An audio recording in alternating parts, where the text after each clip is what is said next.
Buenas noches. Bienvenidos nuevamente. Hoy es miércoles, mitad de semana. Saludamos a las personas que están aquí y a los que nos ven a través del canal de YouTube. Les damos la bienvenida.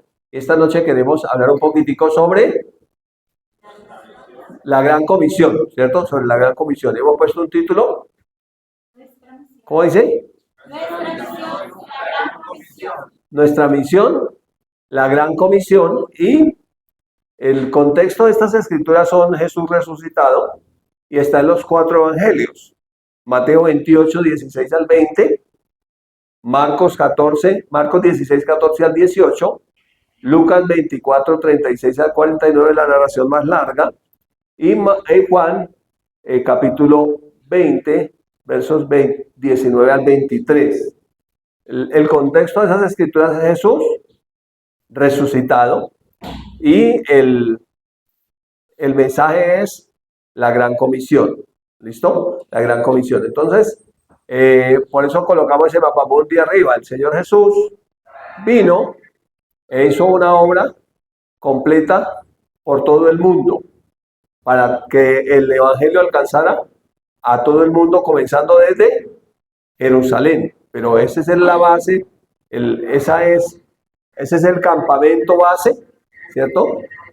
Israel es la nación escogida como un campamento estratégico porque está en el centro del mundo para llevar el Evangelio a todas las naciones de la tierra. Entonces lo que vamos a hacer es, vamos a ver si alcanzamos a leer los cuatro textos y a ver algo de principios prácticos para nuestra misión, que es la Gran Comisión.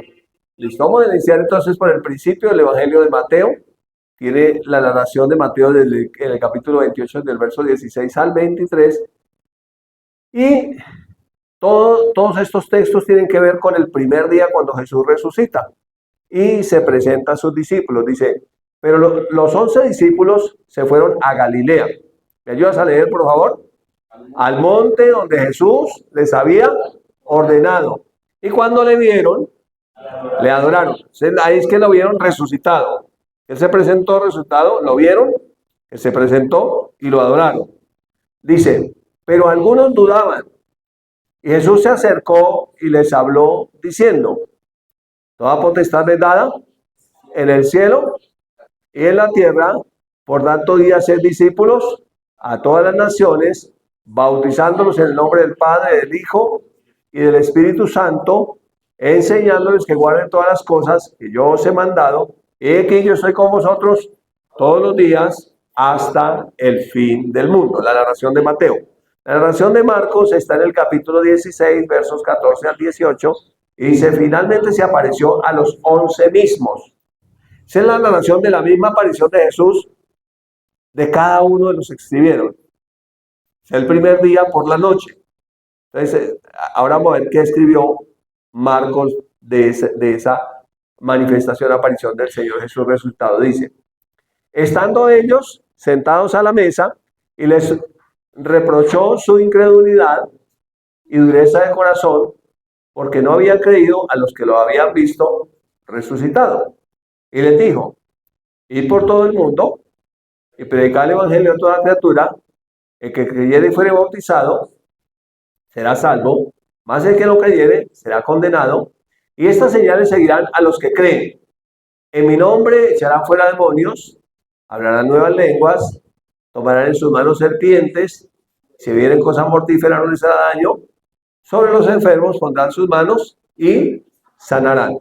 La razón de Lucas es la más larga y empieza hablando de el encuentro que tienen los que venían de Maús esa noche, cuando Jesús se les había presentado, y los otros que estaban reunidos allí. Dice, y mientras ellos aún hablaban de estas cosas, se han encontrado hablando, sí, a nosotros nos presentó, a nosotros también. Estaban hablando de esas cosas. Jesús se puso en medio de ellos y les dijo, pasa a vosotros. Entonces, espantados y atemorizados, pensaban que veían espíritu. Pero él les dijo, ¿por qué estáis turbados si vienen a vuestro corazón estos pensamientos? Mirad mis manos y mis pies, que yo mismo soy. Palpad y ved, porque un espíritu no tiene carne ni huesos, como veis que yo tengo. Entonces Jesús resucitó en un cuerpo de carne y hueso. y les mostró y les dijo, toquen, vean. De hecho, a uno que era incrédulo le dijo, meta el dedo aquí donde está el hueco de los clavos, ni siquiera los huecos habían desaparecido, o la mano donde está el hueco en el costado. Luego les dijo, y diciendo esto, les mostró las manos y los pies, y como todavía ellos del gozo no lo creían y estaban maravillados, les dijo, tenéis aquí algo de comer. Entonces le dieron parte de un pez asado y un panal de miel, y él lo tomó y comió delante de ellos y les dijo, estas palabras son las que les hablé estando con vosotros. ¿Qué era lo que le había dicho? Que era necesario que se cumpliera todo lo que está escrito de mí en la ley de Moisés, el Pentateuco, ¿cierto? En los profetas y en los salmos, en todo el Antiguo Testamento. Nuevo Testamento no había nada escrito, era solamente todo el Antiguo Testamento. Entonces les abrió el entendimiento para que comprendiesen las escrituras. Ellos no habían entendido. Ellos todavía pensaban que Jesús venía a restaurar el reino político de Israel, quizá militar de Israel, no espiritual. Y les dijo, así está escrito, y así fue necesario que Cristo padeciese y resucitase de los muertos al tercer día, y que se predicase en su nombre el arrepentimiento para perdón de pecados en todas las naciones, comenzando desde Jerusalén. Vosotros sois testigos de estas cosas. Y aquí yo enviaré la promesa de mi Padre sobre vosotros, pero quedaos vosotros en la ciudad de Jerusalén hasta que seáis investidos con poder de lo alto. Esa es la narración de Lucas. Vamos a ver la narración de Juan. En el capítulo 20, del verso 19 al 23, dice, cuando llegó la noche de aquel mismo día, era ese domingo, el primer día de la semana, ¿cierto? Estando las puertas cerradas del lugar donde los discípulos estaban reunidos por miedo de los judíos, vino Jesús y puesto en medio les dijo, pasa a vosotros. A mí me gusta porque Juan cuenta más detalles. Juan sí dice que era que ellos estaban encerrados, asustados, atemorizados porque habían matado al Señor y vendrían seguramente a matarlos a ellos. ¿Sí? Entonces él da esos detalles. Dice que ellos estaban allí asustados, atemorizados, encerrados, y Jesús se apareció estando ellos en lugar bien cerrado y se presentó en medio de ellos y les dijo, paz a vosotros. Cuando Jesús hubo dicho esto, le mostró las manos y el costado, y los discípulos se regocijaron viendo al Señor. Entonces Jesús les dijo otra vez, paz a vosotros. Tranquilos, tranquilos, tranquilos, ¿cierto? Como me envió el Padre, así yo os envío. Y habiendo dicho esto, sopló y les dijo, recibid al Espíritu Santo. A quienes remitieren los pecados, les son remitidos, y a quienes los retuvieres, les son retenidos. Esa es la narración de la Gran Comisión en los 4 evangelios, o la perspectiva que tuvo cada uno de los escritores de esa aparición y de esa ordenanza del Señor de la Gran Comisión. Ahora vamos a ver algunos aspectos prácticos de nuestra misión, que es la Gran Comisión, mirando en cada uno de los evangelios. Vamos a empezar por Mateo, y Mateo dice varias cosas. La primera cosa que dice es, toda potestad me es dada en el cielo y en la tierra. Entonces, el primer aspecto es autoridad espiritual. Jesús recibe autoridad espiritual en el cielo y viene a la tierra, ¿cierto? Está resucitado. ¿Listo? Entonces, él tiene esa autoridad en el cielo, pero viene y delega esa autoridad en la tierra a la iglesia. Potestad no es poder, es autoridad. A veces la gente confunde poder con autoridad. La gente dice que el diablo no tiene poder. Sí, el diablo tiene poder. Como una bala de pistola tiene poder para matar a una persona. Sí tiene poder. Autoridad es diferente, es que alguien le autoriza. No es lo mismo que la gente tenga la pistola, que le sea dada autoridad legal para usarla. Me gustó como alguien ponía un ejemplo para diferenciar poder y autoridad alguna vez. Un maestro decía, poder es una tractomula que viene por la autopista. Eso tiene mucho poder.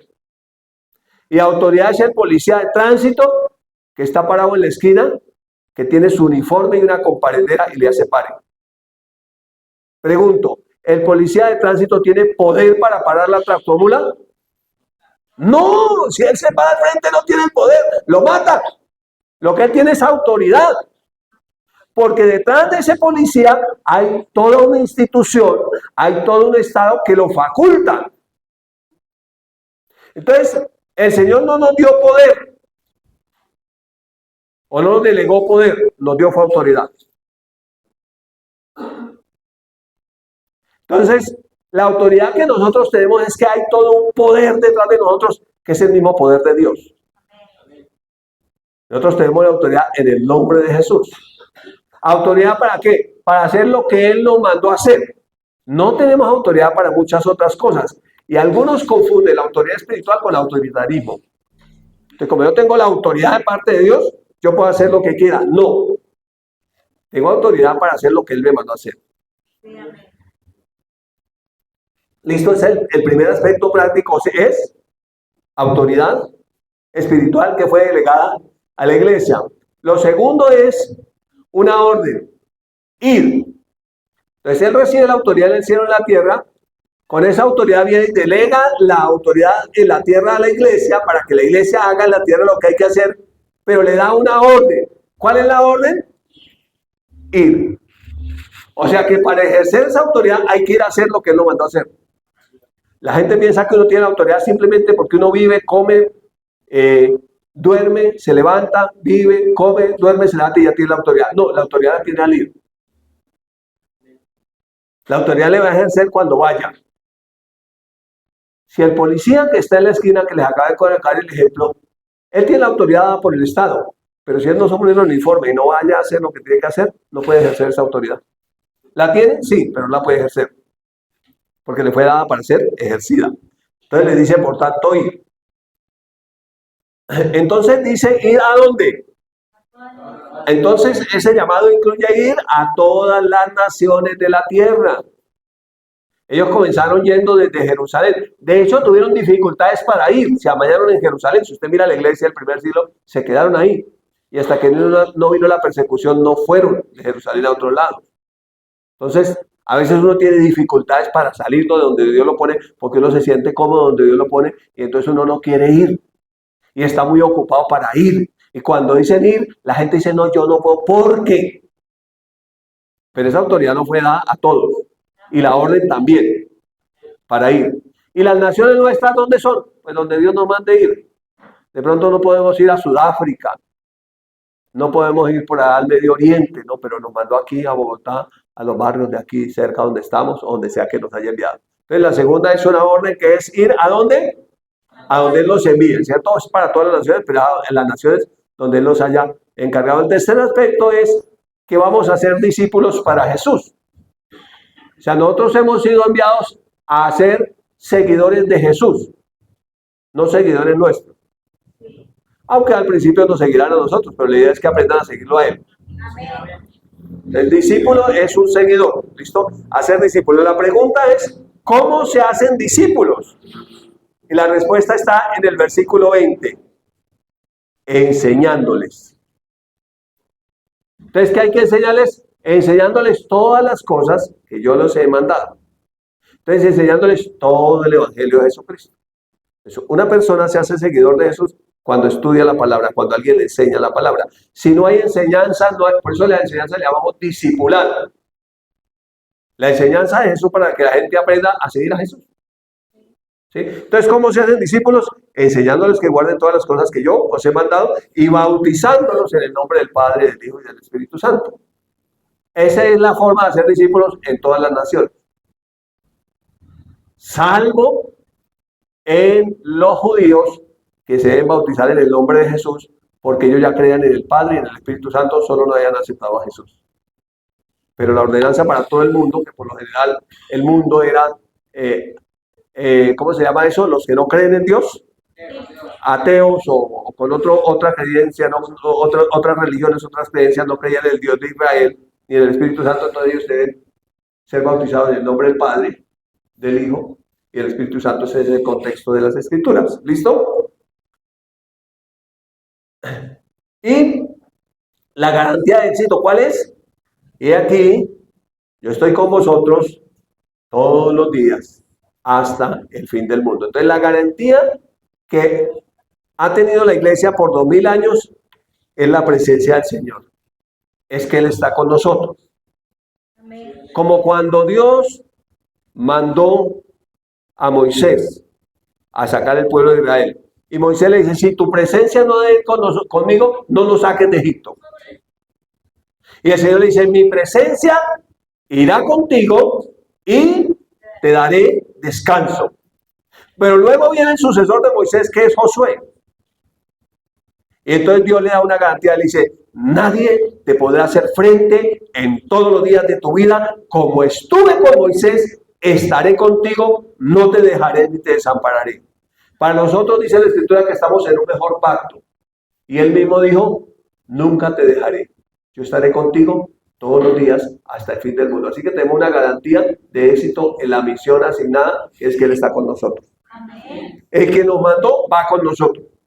O sea que cuando vamos y aceptamos la orden, pues ya tenemos la victoria porque Él va con nosotros.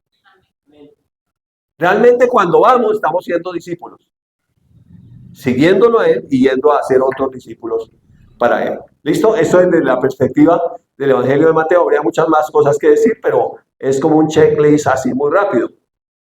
¿Qué nos enseña Marcos? Marcos nos enseña varias cosas. Número uno, dice que su respuesta, mi respuesta y la respuesta de la gente a la predicación del Evangelio define su destino eterno. Dice, el que creyere y fuere bautizado será salvo, mas el que no creyere será condenado. Entonces, mi respuesta, tu respuesta y la respuesta de cada persona a la predicación del Evangelio define su destino eterno. Jesús ya hizo todo lo que había que hacer para que la gente fuera salva. Dios Padre no quiere que ninguno se pierda. Por eso mandó predicar el Evangelio a todas las naciones. Pero el destino de cada uno se define si cree o no cree. ¿Sí? Entonces, mi respuesta al Evangelio define mi destino eterno. Yo no creo en el cuento de la predestinación. Porque si la Biblia dijera que solamente los predestinados son salvos, no dice eso. La predestinación está en cada uno. Porque en Cristo todos fuimos predestinados para ser salvos. Dios no hace acepción de personas. Pero cada uno define con su respuesta al Evangelio si va al cielo o va al infierno. La gente no va al infierno por lo mala que ha sido. La gente va a ir al infierno por no aceptar a Jesús. La gente no es predestinada porque ya Dios predestinó que fueran condenados. Si hubiera sido así, no hubiera mandado a Jesús. La gente se predestina a ir al infierno porque ella misma decide no aceptar el Evangelio. ¿Sí? Entonces, si existiera la tal predestinación de que el que es salvo es porque fue predestinado para ser salvo y el otro fue predestinado para ir al infierno, Dios no hubiera mandado a la gente a predicar a todo el mundo y a toda criatura. Hubiera mandado a predicar solamente a los predestinados. Si eso fuera tan así. Pero cuando miramos la Escritura entendemos que no fue así. Lo segundo que observamos ahí es que hay una promesa de 5 señales que seguirán a los que creen en el nombre de Jesús y vayan a hacer la obra. Porque creer es una palabra de acción. Entonces el que cree va. Repito, hay una promesa de 5 señales que seguirán a los que creen en el nombre de Jesús y van a hacer lo que Él mandó a hacer.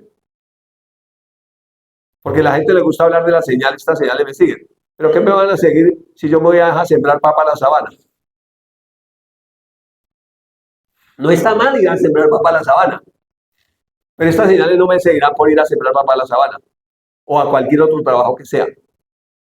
Me seguirán si voy a hacer lo que Él me mandó a hacer. Entonces dice, y estas señales seguirán a los que creen, o a los que van, ¿cierto? Van en el nombre de Jesús. Entonces son 5 señales. Número 1, en mi nombre echará fuera demonios. Número 2, hablarán nuevas lenguas. Número 3, tomarán en la mano serpientes. Número 4, si bebieran cosa mortífera no les hará daño. Número 5, sobre los enfermos pondrán sus manos y ellos sanarán. Pero para que esas señales se evidencien o se manifiesten, hay que ir. O sea, esas señales son para hacer la gran comisión.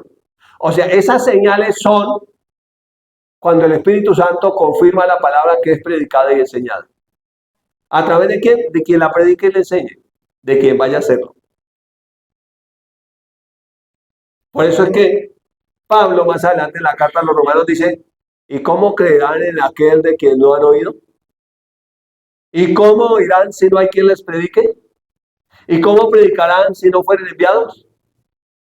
Como está escrito, hermosos son los pies de los que anuncian la paz, de los que anuncian las buenas noticias de salvación, o de los que van,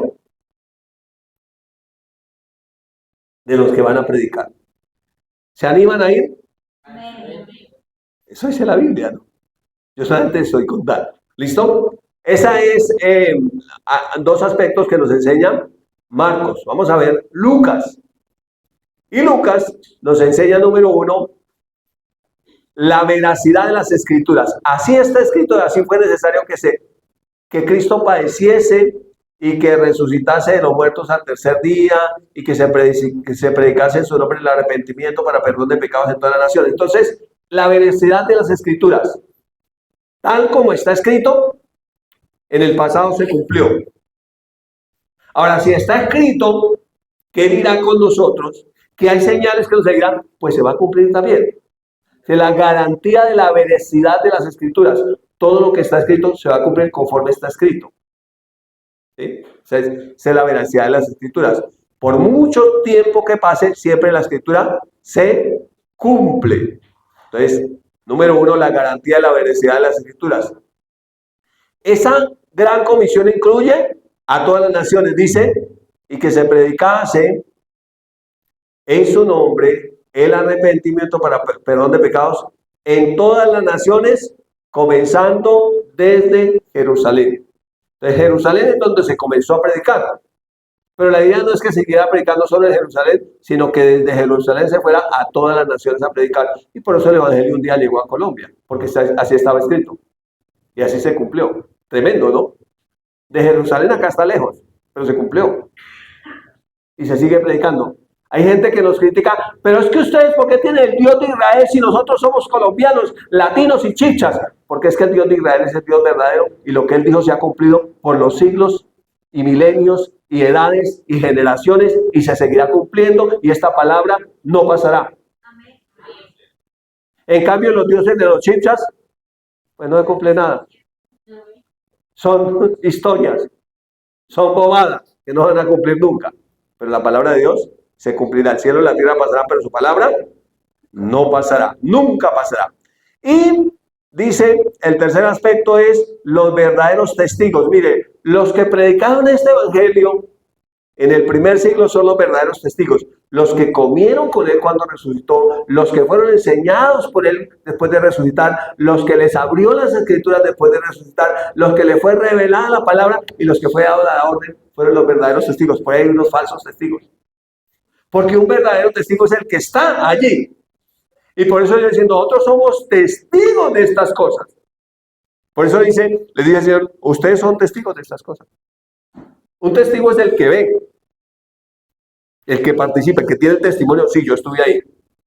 Y por eso es que cuando ellos escriben, por ejemplo, Juan escribe en las cartas, lo que vimos con nuestros ojos, lo que palpamos con nuestras manos, lo que contemplamos, tocante al verbo de vida, lo que oímos, eso les anunciamos, para que ustedes tengan comunión con nosotros y nuestra comunión verdadera es con el Padre y con su Hijo Jesucristo.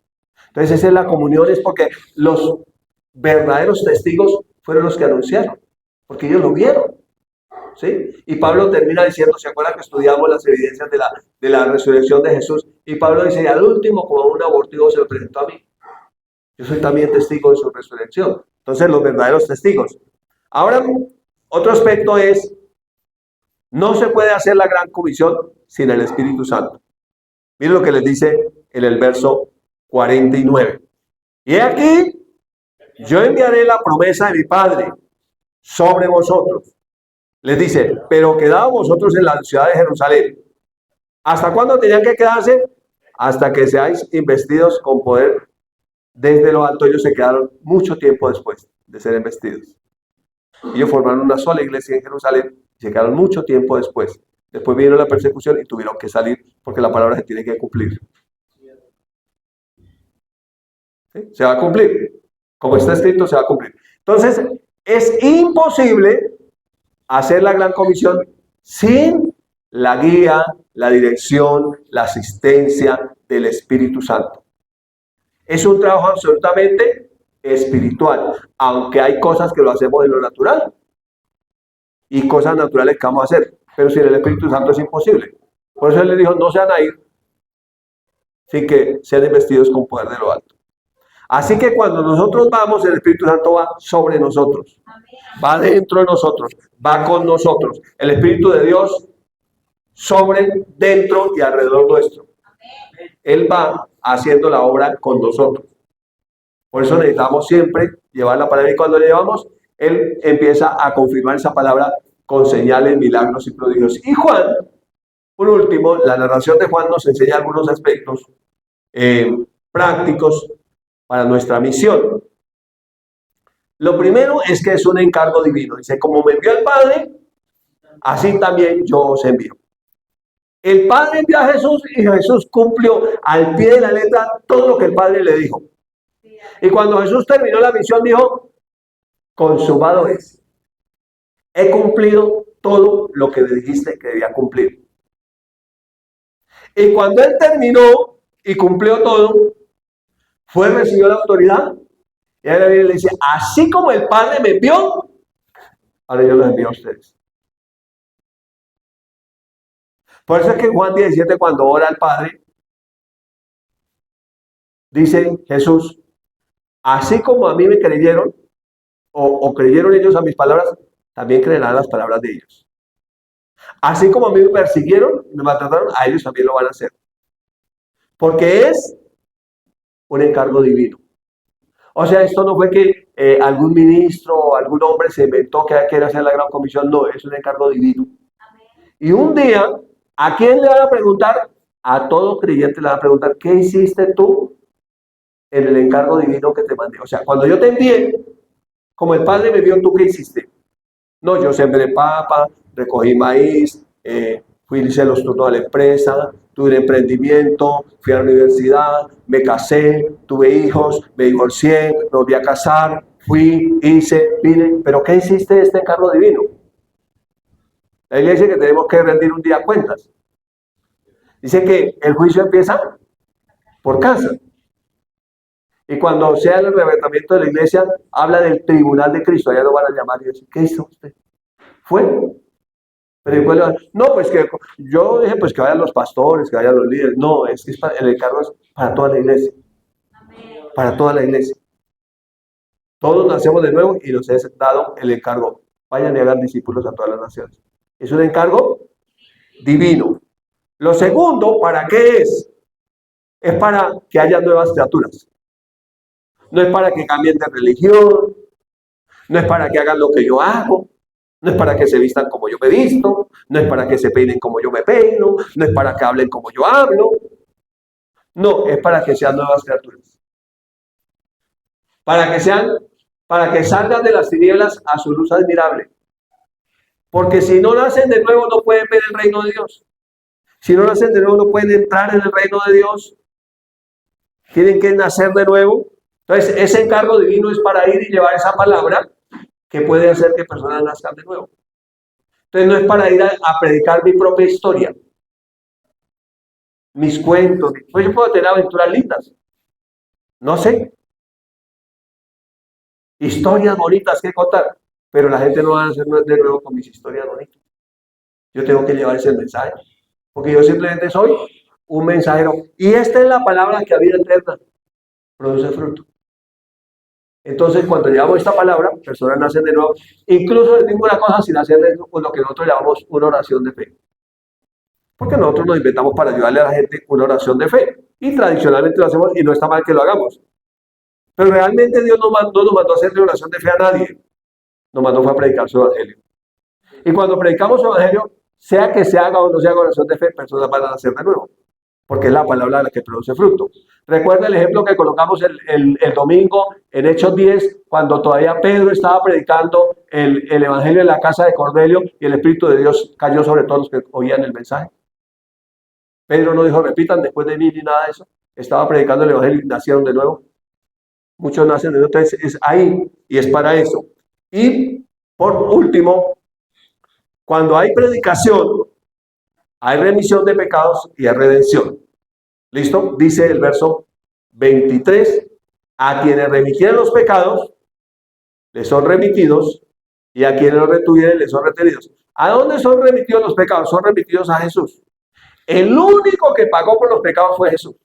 Entonces, cuando son remitidos los pecados, al predicar el evangelio, entonces viene lo que llama redención. Somos redimidos. Y entonces lo primero que ocurre es que en lugar de muerte espiritual recibimos vida espiritual, nuevo nacimiento. Lo segundo que ocurre es que en lugar de enfermedad física recibimos salud divina, eso es para este cuerpo de la tierra. Y lo tercero que ocurre es que en vez de ruina recibimos abundancia, eso es un proceso de ir creciendo en fe. Pero ya lo recibimos todo y se va a ir manifestando en la medida que vamos avanzando, que vamos corriendo, que vamos haciendo lo que Él nos mandó a hacer. Entonces básicamente estos son algunos aspectos prácticos de nuestra misión. No se olvide, recibimos la autoridad espiritual, pero hay que ir a hacerlo. Si no lo vamos a hacer, no va a pasar nada. Si no lo vamos a hacer, ¿qué pasa? Nada. Y si lo hacemos, sucederá todo. ¿Dónde está la decisión? Estamos en el valle de la decisión mientras estamos vivos. Pero necesitamos ir a hacerlo. ¿Cuántos van a ir conmigo? Amén. No griten tanto. ¿Cuántos quieren ir? Amén. Hay que ir. Amén. De pronto usted no va conmigo al tiempo de evangelismo, pero usted decide llevar un tratado. Decide ir donde el vecino. Decide compartirle al compañero de trabajo. Decide compartirle al que va con usted en el medio de transporte. De pronto si viaja en el transporte público. No sé. ¿A quién lo envíe Dios? Pero vaya. Amén. Ahora, nos alegramos mucho cuando personas nacen de nuevo. Pero quiero decirle que nos queda un gran camino que recorrer cuando la persona nace de nuevo. Hay que hacer lo que sea discípulo enseñándole. O sea, que no solamente, ya nació de nuevo, gloria a Dios. No, hay que plantarlo en una iglesia. Hay que animarlo a que estudie la palabra de Dios. Porque es un trabajo largo que hay que hacer. No solamente es que nazca de nuevo, sino que llegue a ser seguidor de Jesús. Que llegue a cumplir el propósito con el cual fue hecho nueva criatura. Así que entonces, estamos diciendo que cuando hay predicación de la palabra, hay remisión y hay redención. Quiero ver un ejemplo para terminar en Hechos 20. En Hechos capítulo 20, Pablo se está despidiendo. O sea, Pablo está terminando su vida en la tierra, su ministerio, su obra. Y este texto que vamos a leer, el contexto es que él está dando su discurso final, su sermón final a todos los que les predicó. Y miren lo que les dice Pablo en esa predicación, terminando su ministerio. Miren lo que les dice Pablo en el versículo 25.